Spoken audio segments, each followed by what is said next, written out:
She was stirring her tea like she wanted to wear a hole through the bottom of the cup. Clink, clink, clink. That sound, again and again, like she was trying to ignore the weight of the envelope I'd placed between us on the table. Not pushed, not thrown, just gently laid down like a card in a game I'd already won but didn't feel proud of. Then she said it. Even the kids hate you now. Her tone didn't rise. No emotion. Just a surgical strike straight to the center of my chest. And all I could think, honestly, was how calmly she said it. Like she'd practiced in the mirror that morning. I didn't blink. I didn't argue. I didn't ask her why. I just leaned back and watched her open it. No tape. No seal. No dramatic flair. Because there was nothing left to protect her from anymore. She started reading. Her lips moved, but she made no sound. Her fingers clenched the edge of the paper like it might rewrite itself if she gripped hard enough. And then, right on cue, just after she reached the paragraph that mentioned the name of the man she'd been seeing behind my back, she made this sound I've never heard come out of her before. A sort of mix between a gasp and a growl. Like her body wanted to scream, but her pride didn't want to let it out. She stood up too fast. Chair scraped. Hands shaking. Lips moving. Still no words. It took her 6 whole seconds before she finally said something. You followed me? I should have laughed, but I didn't. I just looked at her, really looked at her, and wondered how many nights I spent blaming myself while she rehearsed lies. What she didn't know was that I hadn't followed her. Her sister had told me everything. The one person she swore would never take sides. Turns out blood isn't always thicker than betrayal. The hotel receipts. The burner phone. The fake work trips. The Uber charges that didn't match her calendar. But most of all, the moment I found out she introduced him to our kids as her cousin. That's when everything stopped being sad and started being surgical. I wasn't angry anymore. Just done. And if you think that's the worst part of the story, you're wrong. Because what happened after the envelope, after the scream, after she tried to spin it into my fault, what happened after that? That's where it gets dark. And I didn't see it coming. Not from her. Not like this. She didn't cry. Not at first. She just stood there frozen, as if her brain was trying to load a version of the world where this wasn't happening. Where the photos in the envelope weren't real. Where I wasn't calmly watching her as her double life collapsed in front of her. But reality doesn't wait for permission to arrive, and when it did, it hit her like a punch to the lungs. She dropped the envelope. Pages spilled onto the tile like loose feathers from a bird that just got shot mid-flight. Then she looked at me, not with regret, but with something far more dangerous, calculation. You don't get to flip this on me, she snapped. You spying on me? That's disgusting. That's abusive. Her voice cracked. She was scrambling now, like a cornered animal. I did what I had to do, I said, calmly. You dragged our kids into it. That was the line. You made them lie for you. She blinked rapidly. I could see the gears turning behind her eyes. She thought she could still twist this, maybe even spin it into some kind of mutual destruction, me the obsessive husband, her the poor woman trapped in an unhappy marriage. That would have worked 6 months ago, but not now, because I had more than pictures. I talked to Mason's teacher, I said slowly, keeping my voice level. She's been concerned for weeks. He's been writing essays about feeling invisible at home, about keeping secrets for adults. Want to guess which adults? That's when she cracked. Not in sadness, no. In fury. She stormed toward the living room, nearly slipping on one of the printed texts that fluttered under her heel. I followed slowly. No yelling. No running. Just that same awful silence that had replaced our marriage months ago, only now it had sharper teeth. She grabbed her phone and started dialing. At first, I thought she was calling him, that maybe she was panicking, trying to warn him, or ask for help. But then I heard it. Mom? You need to come get me. Now. He's threatening me. My stomach twisted. I reached into my pocket and calmly turned on the voice recorder. I didn't say a word, just let it run. I let it capture her inventing a scene that didn't exist, painting herself as the victim while I stood there in the same flannel shirt I wore to fix the broken fence that morning. That's what I was before all this, a fixer. A repairman. Someone who believed everything could be mended if you worked hard enough. But you can't fix someone who's already rewritten the story in their head. She hung up and turned back toward me, tears suddenly pouring now not from guilt, but from fear. Not fear of me, but of losing the control she'd been quietly building behind my back for over a year. The cheating was just the surface. It was the manipulation that lived underneath that made me feel truly ill. I'd seen the browser history, the divorce forums, the Google searches. How to get full custody. Can a father be removed from the house? Does emotional neglect count as abuse? She was building a case against me. While I was busy making her pancakes and cleaning her car, she was planning an escape route that included taking the kids, the house, and half my business. And yet, the part that truly broke me was how convincing she had become in pretending none of it was happening. She looked me in the eyes and said, "You've been distant for years. You think I didn't notice?" I gave up trying. I had no choice. I didn't respond, because in that moment, I realized something so awful it made my skin go cold. She believed it. She actually believed she was the victim of the man who stayed, who worked late to pay off her student loans, who picked up her prescriptions, who wrote her anniversary letters even after she forgot mine 2 years in a row. She believed she had the right to burn down our life and act like I was the one holding the match. I could have screamed. I could have begged. I could have thrown something, anything, to make her understand what she'd done. But instead, I walked upstairs.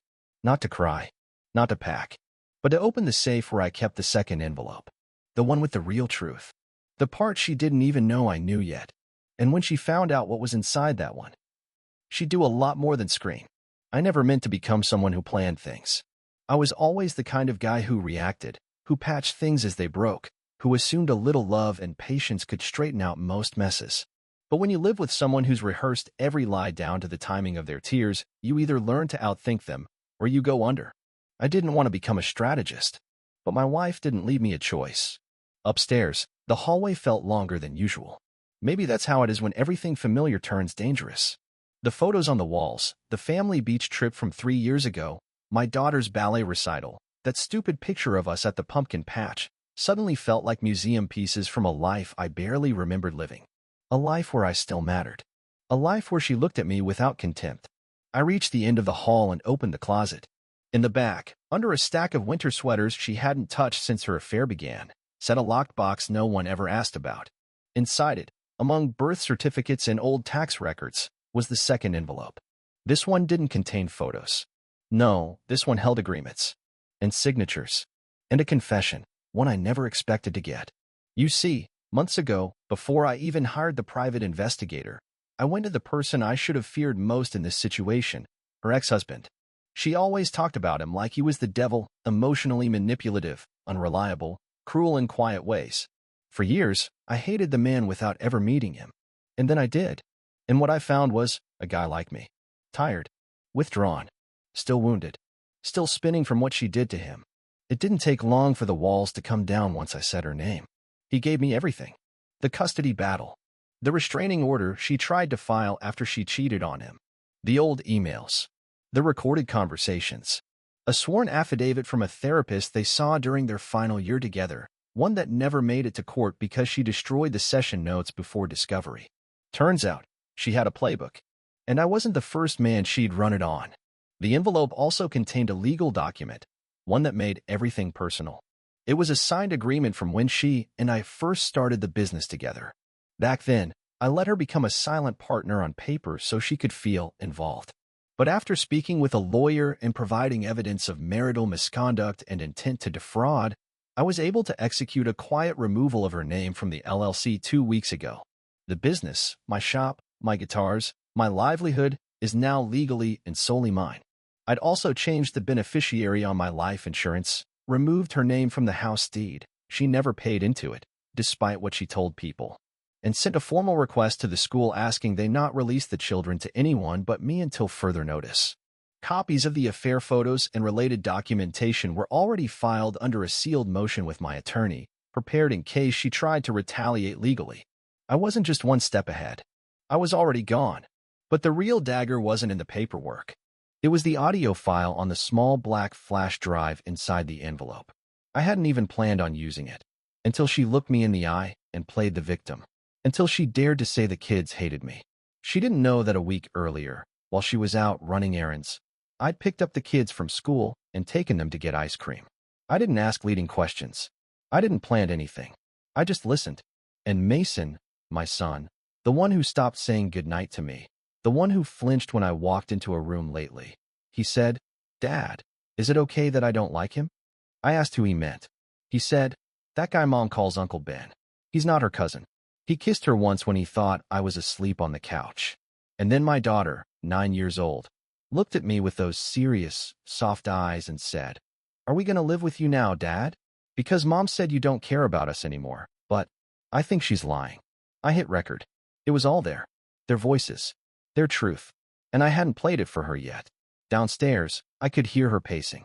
Then shouting, into the phone again. I heard her say my name. Heard her call me unstable. Heard her say I was losing it. That I snapped. She was building her scene. And it would have worked.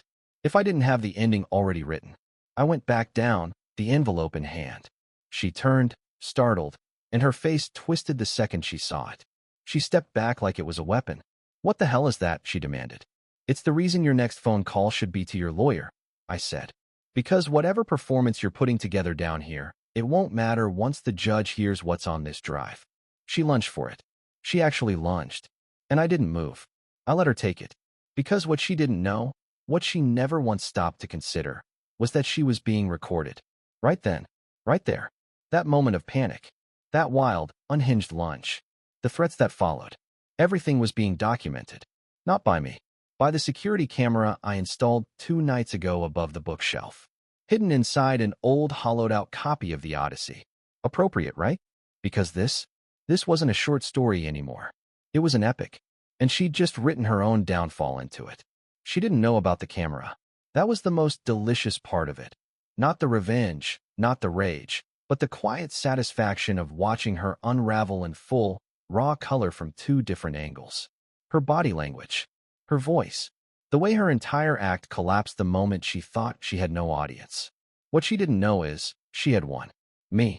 The footage started recording the moment she stepped into the living room, frantically flipping through the pages of the first envelope again. I was in the hallway, unseen, watching through the security app on my phone. At first, she looked confused. Then she flipped the pages again, slower this time, like maybe she missed something. And then she stopped. Her face shifted.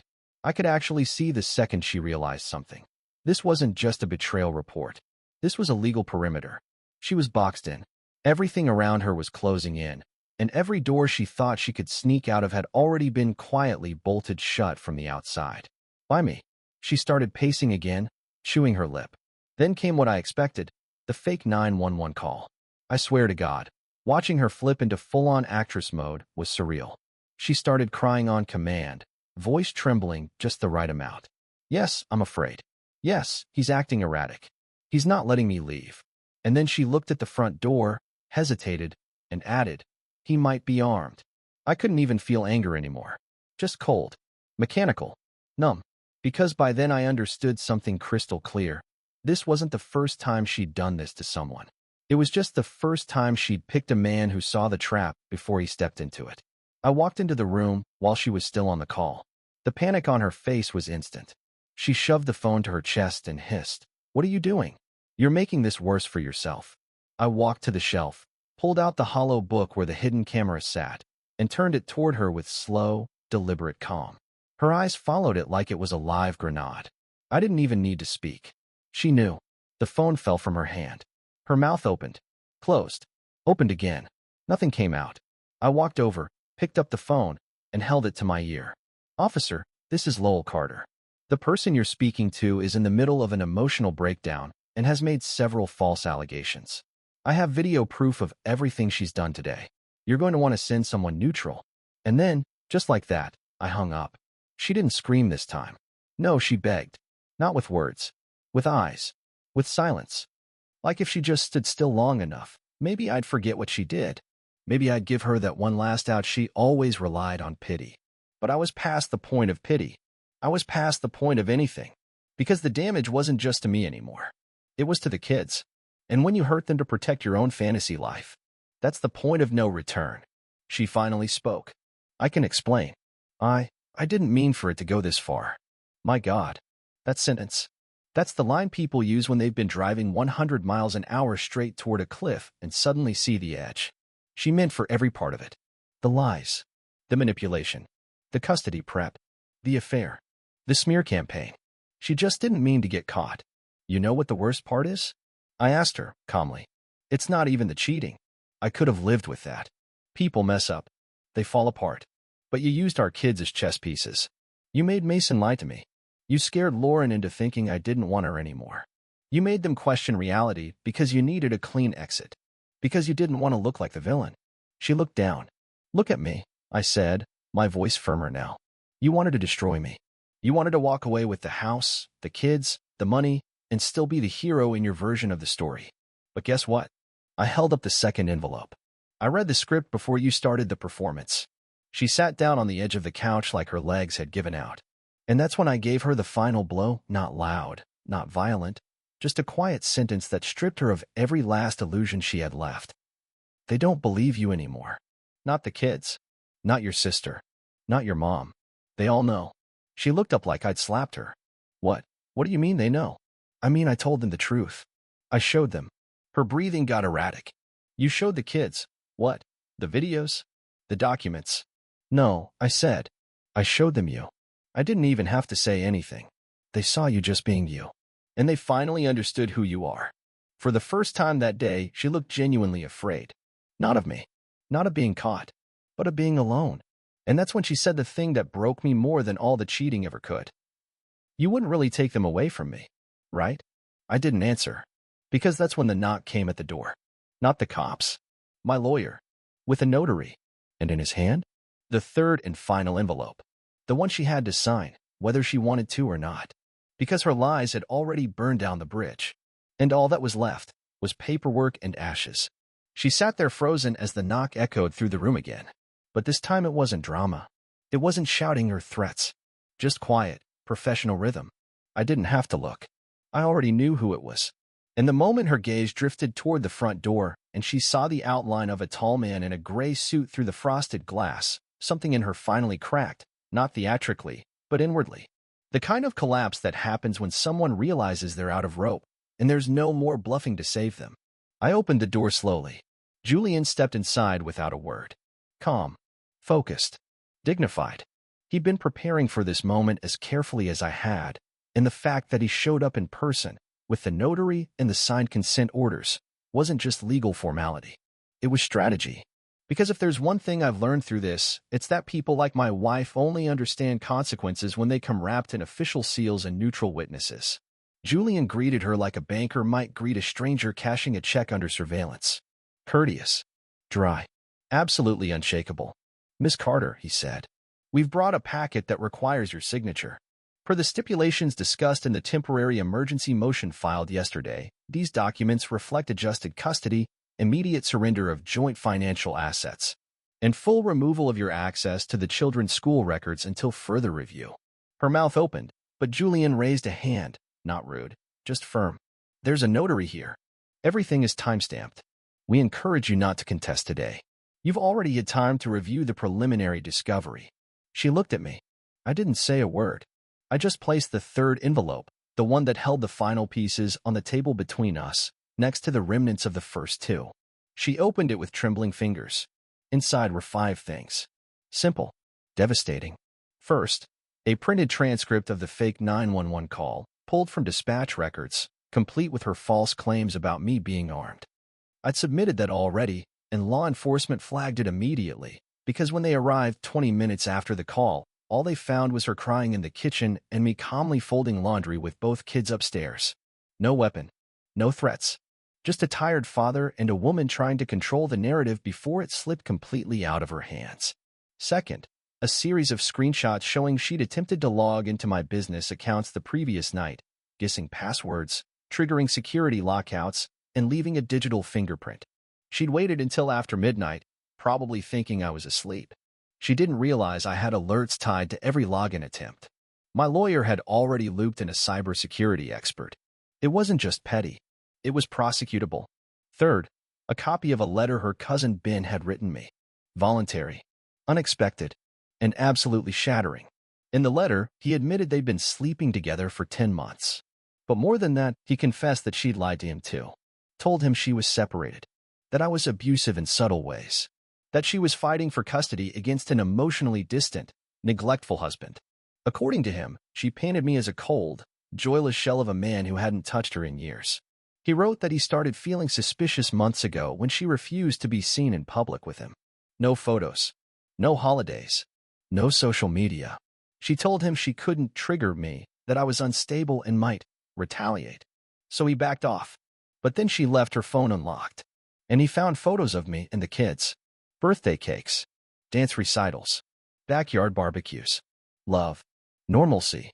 He realized then that he was not the new chapter. He was the secret side note, and he wanted no part in her war. Fourth, a signed witness affidavit from her own mother, someone she always bragged about being closer to than anyone. Her mom wrote, in no uncertain terms, that she'd seen her daughter berate me in front of the children, that she heard her lie about where she was going, that she once confided she was lining things up legally so he wouldn't see it coming. Her own mother betrayed her, because even she couldn't stomach what her daughter had become. And fifth, the audio clip. I watched her hesitate before playing it. The kids' voices filled the room. Their words were soft, but clear. Mason talked about the day he caught Uncle Ben kissing Mom. Lauren whispered about crying in the bathroom when her mom said, "Don't tell Daddy, or he'll leave us." She covered her mouth, not in shock, but in horror, because for the first time, she was the one being watched. She was the one under the microscope, and there was no audience to rescue her. No social media spin, no clever excuses, just truth, ugly, undeniable, and final. She didn't sign right away. At first, she tried bargaining, asked Julian if maybe this could be mediated, said things like, "We both made mistakes, and surely there's room to repair this." Julian didn't flinch. "This isn't reconciliation," he said plainly. "This is protection. For the children. For Mr. Carter. You had multiple opportunities to come clean. Instead, you built a narrative designed to destroy your husband's reputation, isolate your children, and secure control of assets you had no right to. That ends today." She reached for a pen. Her hands were shaking so violently she dropped it twice. But she signed, line by line. Silence. Paper. Pen. Tears. That was the soundtrack of her surrender. And when it was done, when the final signature dried, Julian packed the folder, nodded, and left with the notary in tow. No drama. Just order. She sat on the edge of the couch afterward, arms around her stomach, rocking slightly like a child who didn't know where the pain was coming from. But I did. It wasn't guilt. It was exposure.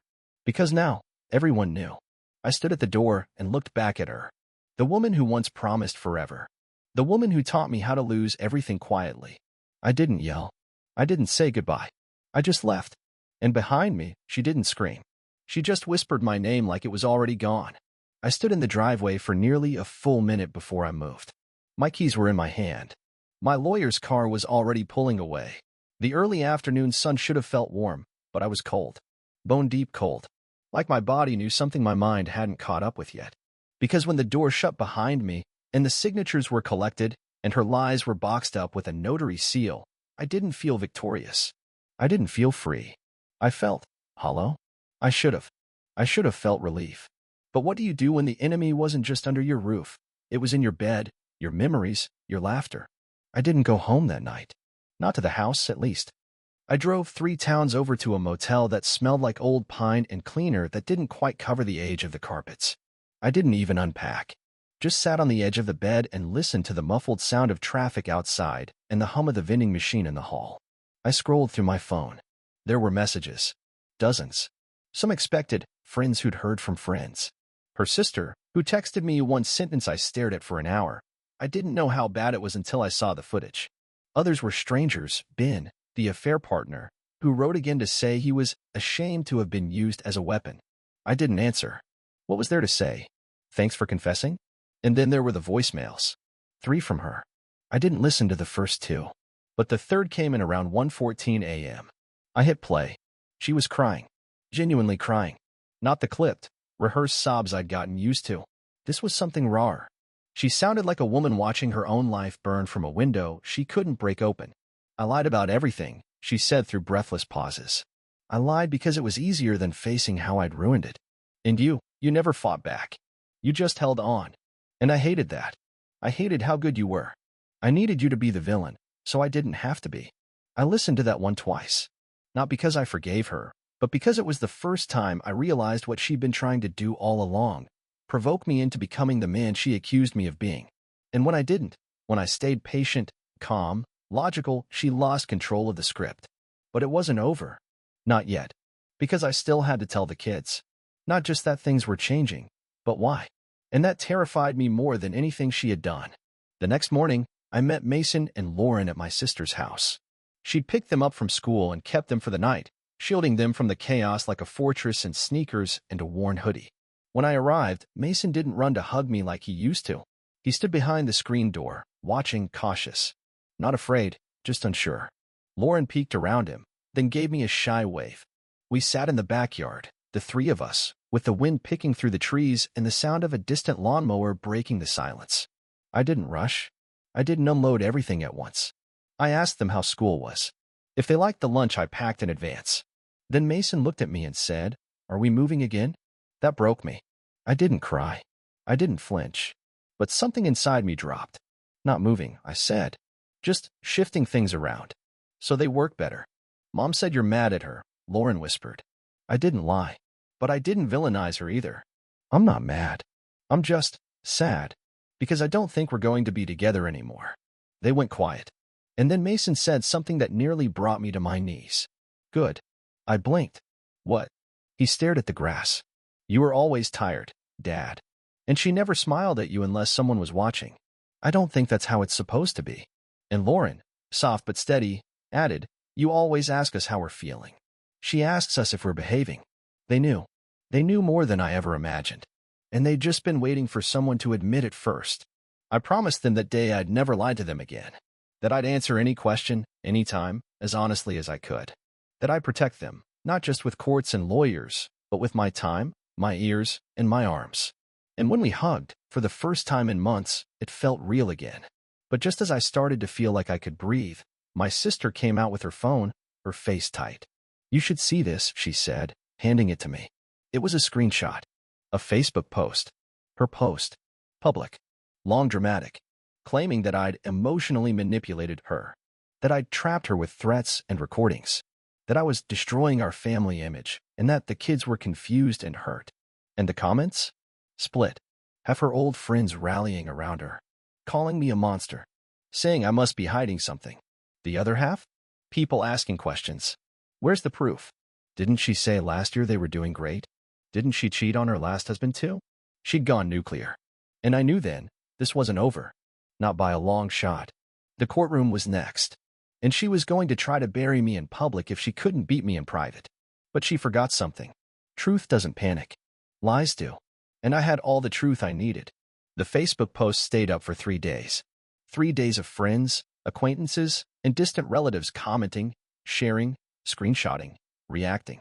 She made herself the tragic centerpiece of a story she'd spent over a year engineering behind my back. She used phrases like emotional captivity, coercive silence, and even had the gall to call herself a survivor of psychological oppression. The only thing she didn't include was the truth. She never expected pushback. That's the thing about people like her. They don't prepare for being questioned. They weaponize perception. They rely on followers, not thinkers. But this time, the narrative didn't hold. Not for long. It started small. A comment from her coworker. "Didn't you say a month ago you were planning a surprise birthday for him?" Then another, from her cousin in Denver. "But I thought you said you were going to leave him after the new car came through the business account." Each thread unraveled a little more of her control. One by one, people who knew her started remembering inconsistencies. Her sister, who had stayed mostly silent, finally broke and posted her own comment. "You begged me not to say anything when I found out about Ben. Don't rewrite history just because you're losing." And just like that, her mask cracked publicly. But what she did next wasn't retreat. It was escalation. The following Monday, I was served with emergency custody papers. Not from her lawyer, but from a new one. A woman who specialized in maternal advocacy. Someone known for going scorched earth on fathers in family court. The accusations were brutal. She accused me of alienation, said I was manipulating the children, isolating them from their mother, and even suggested I'd monitored her electronically without consent, referring to the footage from my own house. She thought that would scare me. But the thing about the truth is, it doesn't blink. I handed everything to Julian. He barely raised an eyebrow. "Let her play it this way," he said. "It'll expose every weak joint in her argument." Over the next 2 weeks, we prepared witnesses, records, my business contracts, financial statements, therapist logs for the kids, started the moment they admitted things felt wrong at home. Mason even agreed to speak privately with the court-appointed counselor. And while I wasn't allowed to know what he said, I saw the look on the counselor's face afterward. The weight of it. The understanding. Meanwhile, she doubled down online. I stayed silent. I wasn't going to fight her with comments and likes.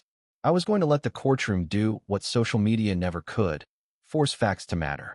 The day of the hearing, I wore the same watch I'd worn the day we bought our first house. The same one she said she loved because it made me look like someone who always knew what time it was, even when the world didn't. Irony.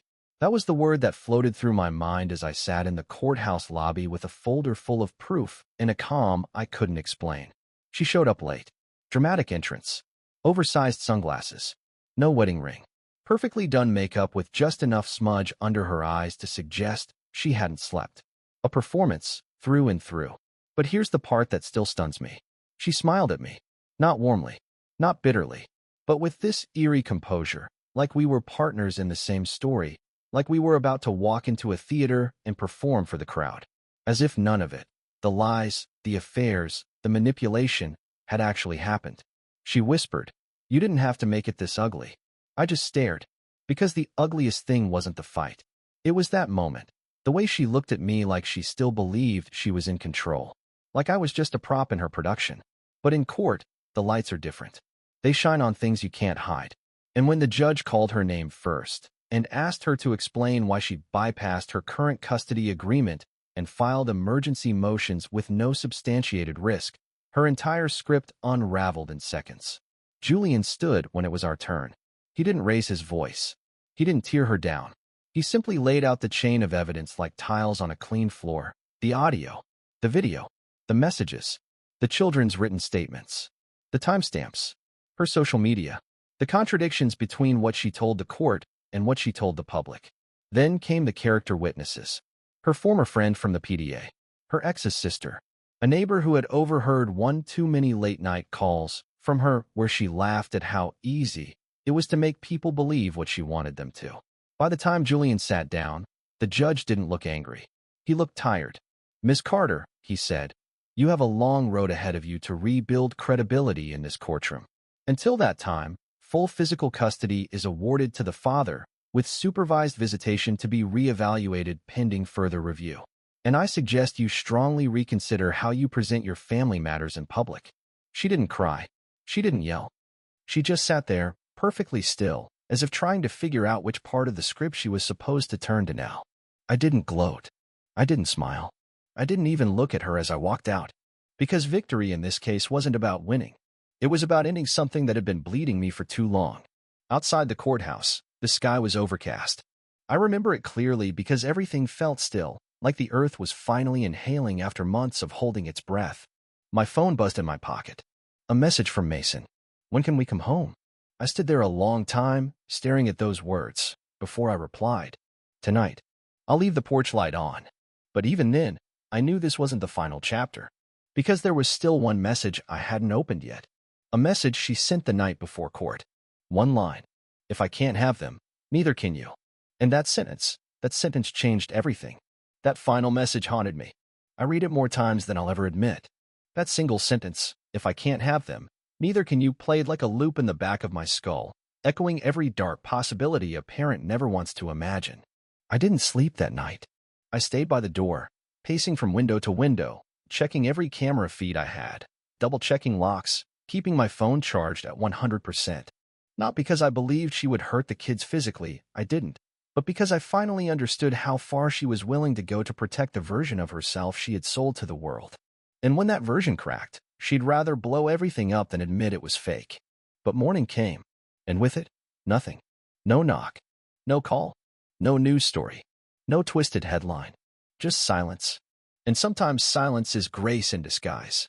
By noon, the supervised visit had been canceled. Her lawyer filed a notice saying she needed time to process the judgment. No argument. No last-minute stunt. Just retreat. Whether it was her idea or her attorney's doesn't matter. What mattered was that the kids were coming home. And when I picked them up, Mason didn't ask if we had to go back. He asked if we could build that model rocket we started over a year ago but never finished. Lauren asked if her old nightlight was still in her room. And for the first time in longer than I could remember, my answers were easy. Yes. Yes to the rocket. Yes to the nightlight. Yes to rebuilding. Yes to peace. That night, we ate pizza on the floor in the living room, surrounded by boxes we hadn't even unpacked from the last time she tried to make us move. We watched the movie Homeward Bound, and Lauren cried when the old dog came back. Mason tried not to. I didn't bother pretending I wasn't crying. It wasn't just about the movie. It was about finally seeing my kids smile without checking over their shoulders. About hearing laughter that wasn't forced or calculated. About knowing that, for once, we were all in the same story. The next day, I went into the shop early and opened up for the first time in weeks. Orders were still coming in. Messages from clients asking if I was okay. Some had heard rumors. Some had seen the posts. But most didn't care. They just wanted their instruments repaired. Life, I realized, doesn't wait for your pain to finish. It just keeps going.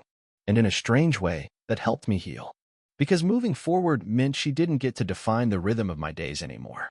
A few weeks later, I got a letter. Handwritten. From her. It wasn't long. It wasn't apologetic. Not really. But it wasn't cruel either. It was flat. Exhausted. She said she was leaving the state. Moving in with a cousin for a while. Said she wasn't going to fight the custody decision. Not now. Maybe not ever. She needed to work on herself. Maybe it was real. Maybe it was strategic. Maybe it was the first honest sentence she'd written in months. I didn't respond. Because forgiveness isn't always about handing someone a reply.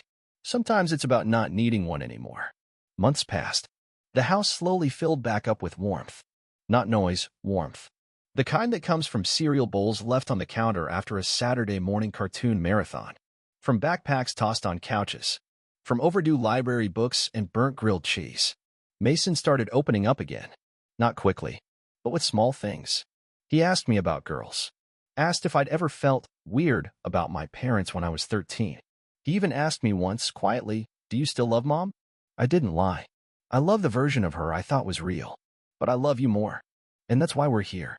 He nodded. That was enough. Lauren drew a picture for school labeled My Safe Place.